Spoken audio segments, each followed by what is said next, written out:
नमस्कार दोस्तों, एक बार फिर से आप सबका स्वागत है। और आज के वीडियो में हम जानेंगे ब्लू चिप स्टॉक क्या होते हैं। इस वीडियो में जो टॉपिक कवर करेंगे वो करेंगे हम। सबसे पहले जो टॉपिक होगा हमारा होगा ब्लू चिप स्टॉक क्या होते हैं। सेकंड जो हमारा दोस्तों टॉपिक होगा वो होगा ब्लू चिप स्टॉक के एग्जांपल। हम देखेंगे कौन कौन से स्टॉक शेयर मार्केट में है जिन्हें हम ब्लू चिप स्टॉक की कैटेगरी में रख सकते हैं। थर्ड जो हमारा टॉपिक होगा वो होगा ब्लू चिप स्टॉक को बाय करने के क्या क्या बेनिफिट है, अगर इनको हम हमारे पोर्टफोलियो में रखते हैं तो क्या फायदे होते हैं। फोर्थ मैं आपको बताऊंगा कि कौन से इन्वेस्टर्स को ब्लू चिप स्टॉक में पैसा लगाना चाहिए। तो सबसे पहले हम फर्स्ट टॉपिक को कवर करते हैं कि ब्लू चिप स्टॉक क्या होते हैं। तो जो लोग चैनल पे पहली बार आए उन्होंने अगर अभी तक चैनल को सब्सक्राइब नहीं किया तो चैनल को सब्सक्राइब कर ले और साथ ही बेल आइकन को प्रेस कर दे, जिससे आगे आने वाली ऐसी इंपॉर्टेंट वीडियोस के नोटिफिकेशन भी आपको मिल जाएगा। तो चलिए वीडियो को शुरू करते हैं। तो सबसे पहला जो हमारा टॉपिक है वो है ब्लू चिप स्टॉक क्या होते हैं। ठीक है, तो दोस्तों ब्लू चिप स्टॉक उन बड़ी कंपनियों के स्टॉक्स होते हैं जैसे रिलायंस हो गई। अगर आप रिलायंस की बात करते हो, रिलायंस का जो मार्केट कैप है दोस्तों 3 लाख करोड़ से ज्यादा का है। ठीक है, तो यहाँ से जो बड़ी कंपनियां होती हैं जिनका मार्केट कैप लाखों करोड़ों का होता है, वो कंपनियों को हम ब्लू चिप स्टॉक्स किस कैटेगरी में लेके आते हैं, उनके शेयर को। साथ ही इनके जो स्टॉक होते हैं दोस्तों वो कंटिन्यूसली अपने इन्वेस्टर्स को प्रॉफिट देते हैं। ये उनके पोर्टफोलियो को स्टेबिलिटी प्रोवाइड करवाते हैं। देखो यहाँ पे प्रॉपर डेफिनेशन भी आपको मैं बताते हैं। ब्लू चिप स्टॉक वे बड़े स्टॉक, बड़े मजबूत और फाइनेंशियली स्टेबल कंपनीज के शेयर होते हैं जो लंबे समय मार्केट में कंसिस्टेंटली ग्रोथ दिखाते हैं। ठीक है,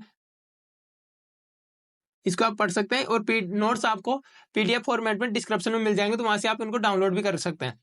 हम बात करेंगे ब्लू चिप स्टॉक की पहचान कैसे की जाती है। तो देखो इसकी पहचान के लिए आपको क्या करना होता है। ऐसे स्टॉक मार्केट में लंबे समय से मौजूद है। जैसे रिलायंस की अगर आप बात करते हो, रिलायंस इंडस्ट्री की, तो ये बहुत सालों से कंपनी है। ठीक है, इनका रेवेन्यू और प्रॉफिटेबिलिटी मजबूत होती है। ठीक है, इकोनॉमी में गिरावट में होती है तब भी ये टिकते हैं। जैसे अगर अभी देखेंगे तो मार्केट में बहुत से स्टॉक ऐसे हैं जो 50, 60, 70, 80% तक गिर गए अपने हाई से। बट कुछ स्टॉक ऐसे हैं जिनमें 10%, ठीक है, कुछ स्टॉक ऐसे हैं जिनमें 12% की गिरावट आई है, और कुछ ऐसे भी हैं जिन्होंने एक पॉजिटिव रिटर्न भी दिया है। तो ऐसे स्टॉक होते हैं ना, ये मजबूत स्टॉक होते हैं, तो ये गिरावट के टाइम में भी स्टेबल रहते हैं, ज्यादा इनमें गिरावट देखने को नहीं मिलती। इनमें से कुछ कंपनियां होती हैं जो कंटिन्यूसली आपको डिविडेंड भी देती है। तो ये होती है ब्लू चिप स्टॉक की पहचान। इसके हम आप देखेंगे हम कुछ एग्जांपल कि ब्लू चिप स्टॉक से क्या क्या एग्जांपल होते हैं। तो देखो रिलायंस इंडस्ट्री मैंने आपको बताया था, Tata consultancy service, TCS, HDFC bank, Infosys और हिंदुस्तान यूनिलीवर, ये कुछ एग्जांपल्स हैं जिन सबको हम ब्लू चिप स्टॉक की कैटेगरी में रखते हैं। अब हम बात करेंगे ब्लू चिप स्टॉक के क्या क्या बेनिफिट होते हैं दोस्तों। इनके बेनिफिट की हम बात करते हैं तो बेनिफिट में सबसे पहले देखो हम आपको बताऊं, ये इनमें रिस्क कम होता है क्योंकि ये लार्ज कैप कंपनियां होती हैं, तो इनका जो रिस्क होता है वो कम होता है। अगर अभी आप देखेंगे गिरावट में तो देखो स्मॉल कैप के जो स्टॉक होते हैं, उन स्टॉक्स में अगर आपने देखा होगा तो कुछ स्टॉक आपको 80 से 90% की गिरावट के भी देखने को मिल जाएंगे। ठीक है, अभी जो करेक्शन हुआ उस पेज में।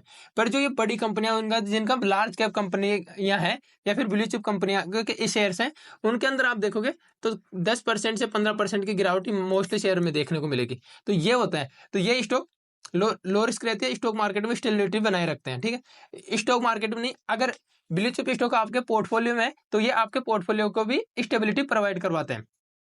ठीक है, इनमें लॉन्ग टर्म कंसिस्टेंसी के साथ ग्रोथ देखने को मिलती है। जैसे अगर आप रिलायंस में देखें तो रिलायंस में लंबे समय से कंटिन्यूसली एक अप ट्रेंड बना हुआ है। ठीक है, ये इनमें कंटिन्यूसली करेक्शन आते हैं बट ये लॉन्ग टाइम में आपको पॉजिटिव रिटर्न ही देते हैं और अच्छा रिटर्न देके जाती है। ठीक है, इनमें से कुछ कंपनी जैसे मैंने अभी बताया रेगुलर डिविडेंड देती है। कई ब्लू चिप कंपनी अपने इन्वेस्टर्स को लगातार डिविडेंड देती है। ठीक है, तो ये इनके कुछ बेनिफिट हैं जो हमें ब्लू चिप स्टॉक्स के देख जानने चाहिए या ध्यान में रखने चाहिए। नेक्स्ट जो हम समझेंगे वो समझेंगे कि ब्लू चिप स्टॉक में कौन से इन्वेस्टर्स को पैसा लगाना चाहिए और कौन से इन्वेस्टर्स को नहीं लगाना चाहिए। देखिए सबसे पहले सभी स्टॉक मार्केट में जो भी इन्वेस्टमेंट करता है सबको ही ब्लू चिप स्टॉक्स में सबको पैसा लगाना चाहिए। ठीक है, अब ये मेजर करता है कि मान लीजिए आपका जो फंड है 1 लाख रुपए का है, अगर आप नहीं हो तो आपको स्टार्टिंग में ऐसे ही करनी चाहिए। ठीक है, बट अगर आपको कुछ एक्सपीरियंस हो गया तो आप अपने 1 लाख रुपए को, ठीक है, ब्लू चिप यानी कि लार्ज कैप कंपनियों में भी लगा सकते हो। ठीक है, बड़ी कंपनियों में भी, या आप यहाँ पे स्मॉल कैप को भी देख सकते हो और मीडियम कैप को भी आप, कंपनियों को भी आप देख सकते हो। तो ये आपके सबसे बड़ी बात, इनको आपने समझ लिया होगा। ये जो स्टॉक्स होते हैं ब्लू चिप कंपनी के, अगर आप नए हैं शेयर मार्केट में तो ये आपके लिए परफेक्ट है। मतलब इसको हम ये कह सकते हैं कि जो नए इन्वेस्टर्स होते हैं उनके लिए ब्लू चिप स्टॉक्स बेटर है सबसे। देखो, जो कम रिस्क, यहाँ पे आप देख सकते हो, जो लोग कम रिस्क लेके सेफ इन्वेस्टमेंट चाहते हैं उनको इसमें लगना चाहिए। जो लॉन्ग टर्म में वेल्थ करेक्शन करना चाहिए, ठीक है, उनको, जो स्टेबल और रिलायबल कंपनीज में इन्वेस्ट करना चाहते हैं, ऐसे लोगों को इनमें इन्वेस्ट करना चाहिए। क्योंकि जो नए लोग होते हैं वो मार्केट में ज्यादा रिस्क के साथ खेलते हैं और उनका शुरुआत में लॉस होने के ज्यादा चांसेस होते हैं। इसलिए नए जो ट्रेडर्स होते हैं या इन्वेस्टर्स होते हैं उनको भी आपको ब्लू चिप कंपनियों में देखना चाहिए सबसे पहले। तो दोस्तों, मैंने आपको बता दिया कि ब्लू चिप स्टॉक्स में कौन कौन से इन्वेस्टर्स को पैसा इन्वेस्टमेंट करना चाहिए। अगर वीडियो अच्छा लगा तो वीडियो को लाइक शेयर कीजिएगा, और साथ ही अगर अभी तक भी आपने चैनल को सब्सक्राइब नहीं किया तो चैनल को सब्सक्राइब कर लें, और साथ ही बेल आइकन को प्रेस कर दें, जिससे आगे आने वाली वीडियो के नोटिफिकेशन भी आपको मिल जाएंगे। और वीडियो को पूरा देखने के लिए बहुत बहुत धन्यवाद।